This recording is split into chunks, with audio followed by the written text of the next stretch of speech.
great Bobby Belt? You ruined the morning show. Don't make me take off my belt. Don't make me take off my belt. We're not. Over to you, Bobby. Kellen wants to light up the scoreboard. I want to run the damn ball. Maybe that's not such a controversial take after all, Chop. No, maybe not. Maybe Mike McCarthy was right. He can do it at BYU if Steve Young has his way. I was about to say more on McCarthy in a second. We got to get to Kellen Moore, the best offensive play designer in the NFC East by far. Shut up. Kellen Moore Tell that to the Chargers. What happened to his ass in L.A.? Last week, Steve Young was doing a radio tour in Idaho for a book that he's written on law because he actually has a law degree from BYU. But Steve Young was talking to Boise radio, and the question of Kellen Moore came up, and he started heaping praise on top of Kellen and said, "I got my eyes on him." I'll whisper it to you guys. I want Kellen to, he needs to be a future coach at BYU. So, don't worry about that right now. Kellen Moore, this is his dream, by the way. Kellen doesn't want to, Kellen enjoys coaching in the NFL. Kellen has always wanted to be a college head coach. I thought he had the opportunity to. No, he went to Boise, which would have been the perfect fit. Boise, apparently at the time when they interviewed him, and Kellen got better and learned from the experience, but at the time when Boise interviewed him at the end of the 20 season, I think it was the end of 20 or 21, Boise liked all the X's and O's stuff. They felt like he came in there and it's like, oh, he has no plan on how to build a program. Like that it's just everything that goes into the CEO stuff of recruiting and, getting things set up, building a staff and building an off-season program. When they sat down and talked to him, they're like, he's too far behind on this. He doesn't have a strong enough plan to do these sort of things. But Kellen is somebody who I think X's and O's wise is really sharp. As much as people see just kind of the stale personality on the outside, he's a younger guy who's generally well liked by his teammates, is somebody who connects well to young players, has that sort of thing. I think college is absolutely in his future. BYU, I would be really surprised by. Although if you're talking about the way that he can, the reputation he has on the West Coast in terms of being a guy who came from Prosser, Washington, has connections all up and down the West Coast to coaches and stuff like that, and that's obviously where BYU does a lot of their work. He would be pretty good, I think, coaching at the college level. It would just be a matter of, has he fixed that issue of developing a plan, developing a program structure, things like that. Concepts of a plan. Concepts of a plan. That's exactly it. That's the thing that he got the biggest feedback on. I don't know that he's ever going to get a shot as an NFL head coach, even if he didn't want to. I think that's got to be his future at some point, is college. I think he'd be a pretty good college coach. Look, we see there are you see with Josh Heupel, if you have a very good a very easy system to figure out Josh all Heupel, the players, the coach at TU. Tennis, yeah, right, absolutely. It's a plug and play. You get an accurate quarterback, that thing is going to put up 60 points, and it's especially with college defenses, they so many of them now are playing the 3-3-5. And you can really expose teams with just remotely good quarterback play. But don't look at me. I don't care about Kellen Moore. We're 2 stops past this. I have nothing for it. I don't care. I'm gonna make my call right now. He's the next head coach at Colorado. That'll be my gutsy take here after Deion. Okay. The famous quote from Mike McCarthy last year, which he hated getting out in the public, even though it was said on the record, and he has constantly tried to shame people behind the scenes for it ever since then, is that Mike had said, Kellen wants to light up the scoreboard, I want to run the damn ball. That he wants to give his defense a break, give him a rest. And, Chop, we both agree that that's not, that running the ball is not the way to win in today's NFL. Disgusting. Right. You can have it as a part of your game, but only if it's right there. You soften up the defense enough to where Babe Laufenberg was dismissing the importance of the run game last Thursday. Yes, he was. At 840. As he should, because EPA, which is expected points added, so this is an efficiency stat. It measures how well a team performs relative to expectation. Slow down, Bobby. Just breathe. I know what's going on behind the scenes. Just breathe and concentrate on executing each word. Wrong. I don't have Adderall, Chop. Yeah. That's the problem. Right. That's the problem. So why do I have this right here? The ADD or the ADHD. Your ADHD needed to come down. Expected points added. Hey! Shan is a measure of how well a team performs relative to expectation.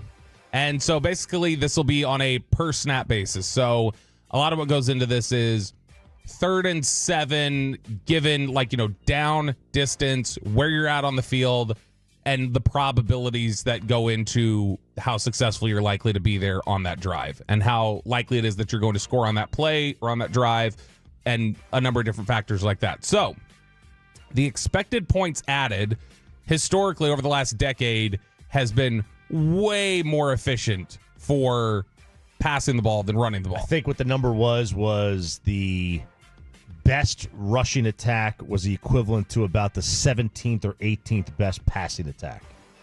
Yeah, in fact, EPA, which is what it stands for, EPA per play over the last decade, since 2014, there's not been a single season where running the ball on average adds to your EPA. It on average is negative EPA for each play. And for passing the ball, it's relatively been around on average for much of the last decade, around a half a point or a 0.05 is what it is. No, 0.05. And typically half a point would be amazing. Yeah, no, half a point would be ridiculous. But it's something that where you go back, it's the complete opposite end on the negative spectrum for running the ball. Until the last couple of years, where running has still maintained down. But the last 2 years, passing has also been negative EPA on average per play. And that's the first time it's been that way in 10 to 12 years. And this first week of the NFL season might have seen the full reversal. Because in the first week, it was negative 0.07 EPA per play to throw the ball, and it was even, flat even for running the ball. That was Bill Belichick's big week 1 takeaway, the number of 175-yard passers or less. Yeah. So I have a theory on this that I just came up with. Hit me. Well thought So those numbers were like that over the last 10, 15 years.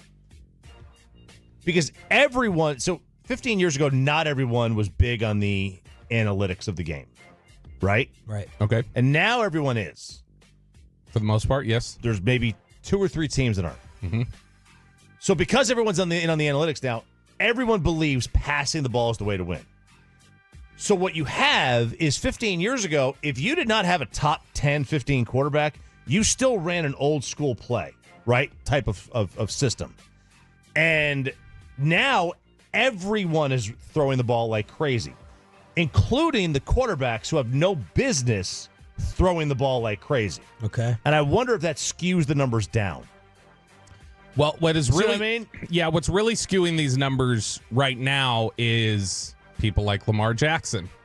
Is that you take running quarterbacks, mobile quarterbacks are becoming such a thing that the EPA they're adding by when they run the ball and the type of gash runs that they're getting, or when they're scrambling and a pass play is taken away, then that's starting to balance things out a little bit. In fact, they said that this past week, there's been no week since 1999, which is as far back as EPA data goes. There is no week where quarterback scrambles scored as high on EPA as they did last week. That's the highest week in the history of the NFL, where scrambling as a quarterback added to your end result. So when you actually take out quarterbacks running, passing is still considered much more efficient. Like the numbers showed that in week 1, passing the ball was still more efficient than running it as long as you took out the quarterback scrambles. But these guys that run or reverses to receivers like they did with CD and they had success with that, that's showing that gadget run plays and some of the different ways to run, if you just kind of evolve your run game a little bit and include other aspects of it,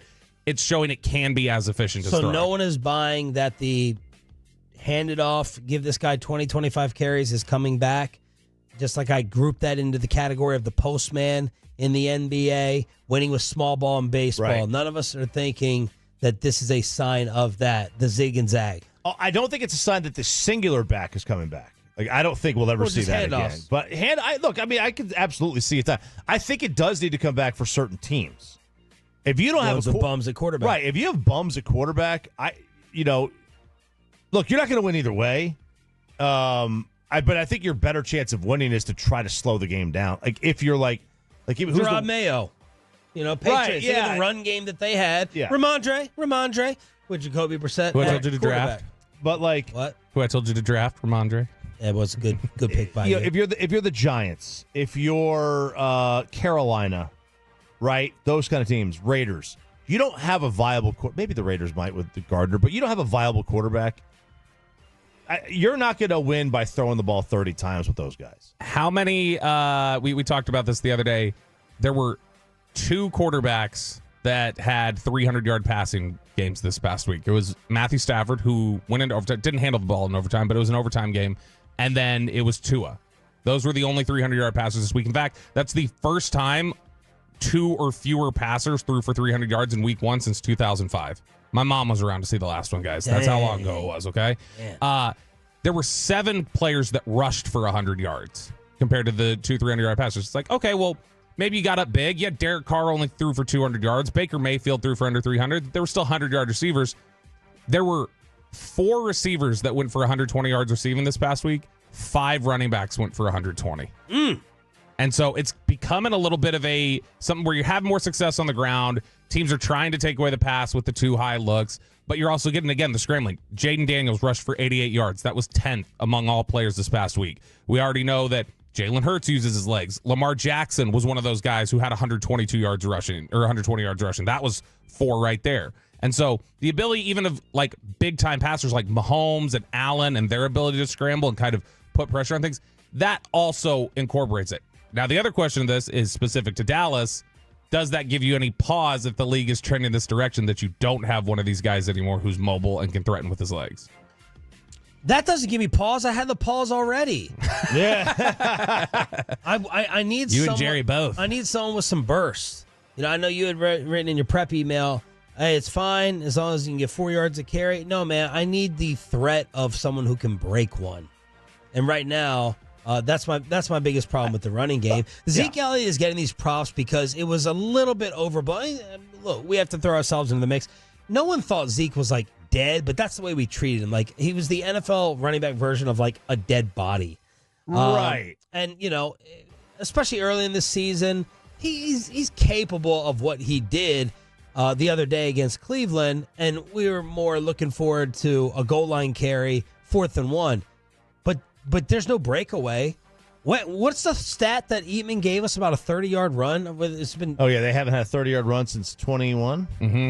Something like that. That's the problem. That's a lot. Yeah, I mean, look, you absolutely want somebody that has some burst. I mean, but like, would you not have wanted Curtis Martin? I know it's different. But he just basically. I mean, I don't remember Curtis doing. Are you calling Zeke Curtis Martin? I think that's offensive to Curtis Martin at this point. Very offensive at this point. But I mean, but I think Zeke's peak was okay. Better, right? What do you think? Well, I'm talking about like right now. Or right now. Like we always think 5 yards per carry. I think is like, oh, that's a really efficient big time runner.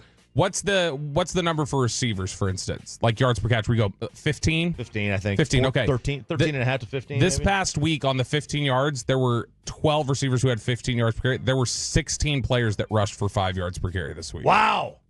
That's a lot. Is there a minimum there, or could it be one run? No, that's qualifying, guys.